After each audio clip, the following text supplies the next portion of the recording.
On se sent en famille en ce sens que la Russie est une famille aussi pour l'Afrique.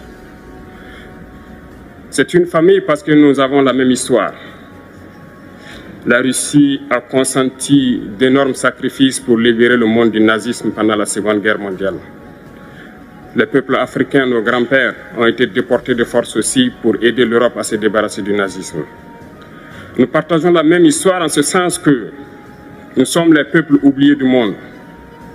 Qu'ils soient dans les livres d'histoire, dans les documentaires ou films, on tend donc à balayer le rôle prépondérant qu'a joué la Russie et de l'Afrique dans cette lutte contre le nazisme. Pour ce qui concerne le Burkina Faso, aujourd'hui nous sommes confrontés depuis plus de 8 ans à la forme de manifestation la plus barbare, la plus violente du néocolonialisme, de l'impérialisme. L'esclavage qu'on tend encore à nous imposer. Nos dévanciers nous ont bien appris une chose.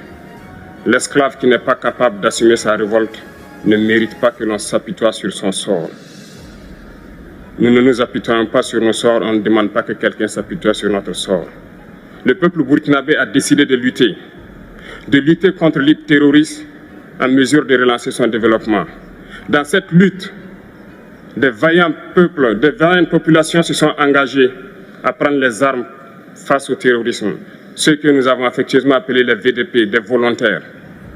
Nous sommes surpris de voir les impérialistes traiter ces VDP de milices et de tout type.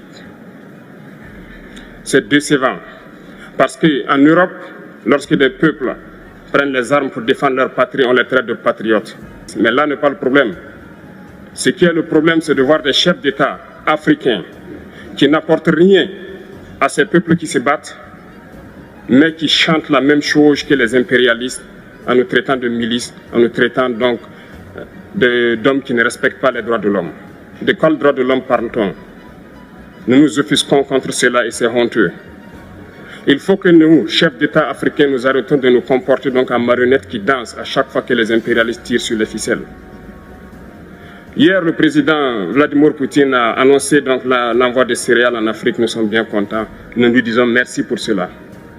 Mais aussi, c'est un message passé à nous, chefs d'État africains, parce qu'au prochain forum, nous ne devrons pas venir ici sans avoir assuré, pour ceux qui ne connaissent pas la guerre, l'autosuffisance alimentaire de nos peuples. Nous devons prendre l'expérience de ceux qui ont pu déjà atteindre cela en Afrique, tisser de bonnes relations ici et tisser de meilleures relations avec la Fédération de Russie pour pouvoir assouvir les besoins de nos populations. Gloire à nos peuples, dignité à nos peuples, victoire à nos peuples. La patrie ou la mort, nous vaincrons. Merci, camarades.